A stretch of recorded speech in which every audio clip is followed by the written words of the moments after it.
All right, so we're getting to this great big crescendo to the end of this electricity or electron section.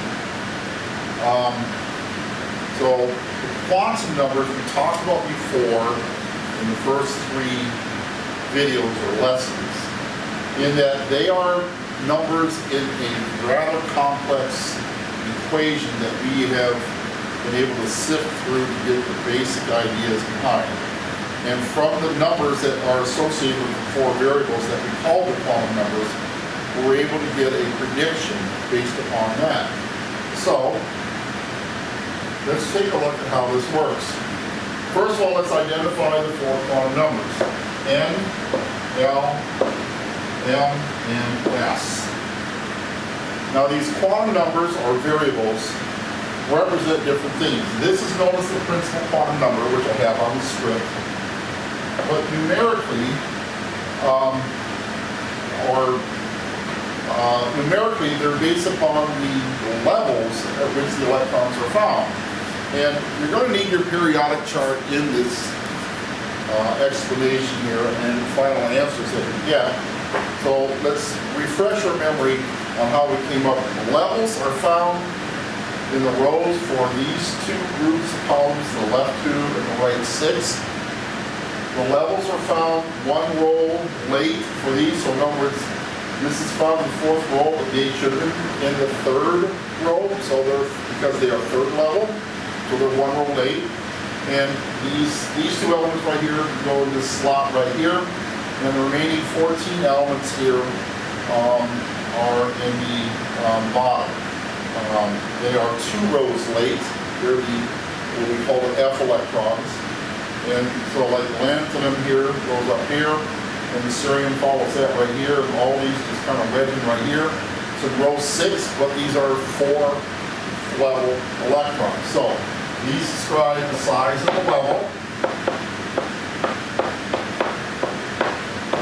And the first level here is 1.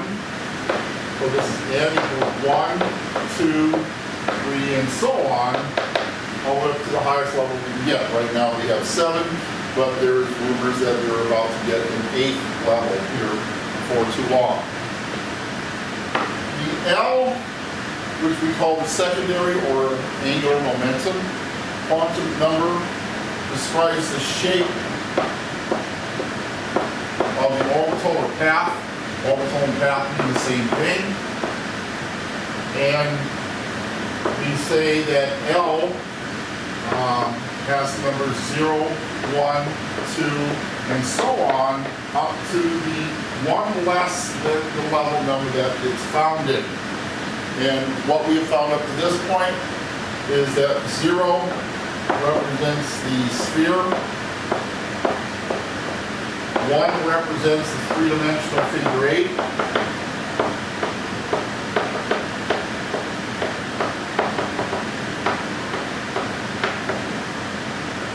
2 represents the shamrock shape. And 3, there's no words to describe 3, so we just use weird. And it's because the interaction with the nucleus and the protons within the nucleus and how it just kind of disfigures everything and makes it jump around. It's weird. It's the best way to describe it. Okay, M, which we call the magnetic quantum number, and this describes the number of paths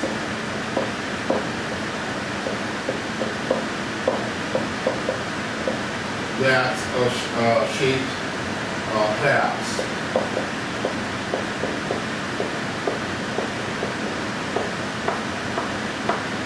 And we have said that numerically, M is equal to negative L through 0 through L. And so I think it's going to be real important that we write down all the options for the 4 quantum numbers of L that we have, 0, 1, 2, 3. So when L equals 0, then M can only be 0, which means there's going to be 1 S path. You only have 1 half of a spherical shape. Also, I probably should mention here that we call the electrons that travel in a sphere an s electron. We call the electrons that travel in a three-dimensional figure 8 path a p electron. We call the shamrock-shaped paths d electrons, and then we call the goofy ones alpha electrons.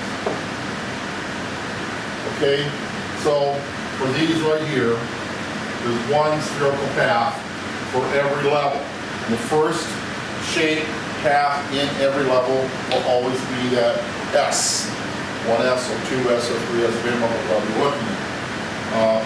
When L equals 1, then M equals -1, 0, and 1. There are three numbers there. So that means there are three P paths.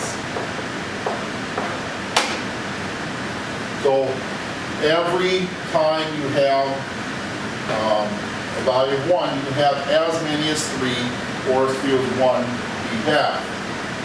Okay? When L equals 2, I'm going to move back over here because we're going to run out of room because we get more numbers. That means then that M will be negative L, which is -2 through 0, so -1, 0 through +2, 1 and 2. And that means 5 D paths. Okay, we're going to possess here, that's going to come later on. And finally, when we have L equals 3, that means that M will equal -3 through 0, so that's -2, -1, and 0 through L, which is 3, so 1, 2, and 3, and this is 7, 7 F paths. So there's 7 weird shaped paths going on in each level. Well, we only have 2 levels that have F electrons, and those are the 4th level and the 5th level, found in the 6th row and 7th row. And that leaves the 4th quantum number, which is S, which is called the spin quantum number. And the only numbers possible for that are -1/2 and +1/2, because this describes the number of electrons in a path. Every path or every orbital can hold only 2 electrons. So this is why we have 2s electrons. The left 2 columns represent the 2 electrons in the 1 half, that is a sphere. The right 6 means that that represents the 6 electrons found in the 3 paths, as much as 6. Okay? We can have as much as 10 in the D paths. The D paths right here in the middle, and there's 10 columns. So we got 1 here, 2, all the way up to 10 over here, going into the 5 separate paths. And then we have 14 down here for the F paths, and because there's 7 of those paths, 2 electrons in each path, that's why we end up with 14 down here. So what we are going to do now is to determine what are the 4 quantum numbers for the highest energy electron in any element on the periodic chart. Okay? And we're going to take 4 examples of that. We'll start off with magnesium. Now you notice magnesium is found in row 3. The fact that it's found in row 3 and it's in the left 2 columns, which means that the level and the column numbers are the same, that means then that N equals 3. Okay, because it is found in the left 2 columns, these represent spherical path electrons, so that means then that L is going to equal 0. L equals 0 represents a spherical path, as I showed on the previous page. Okay, now this is the second electron in that path.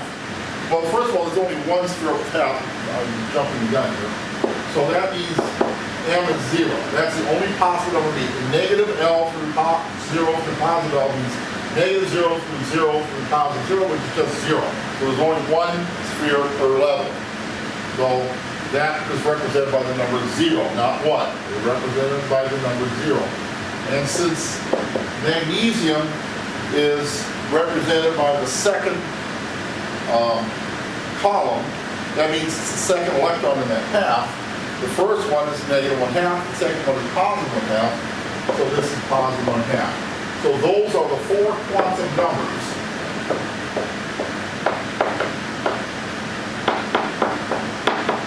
of electron number 12 of magnesium. The highest energy is the last one put in there, that would be the 12th electron.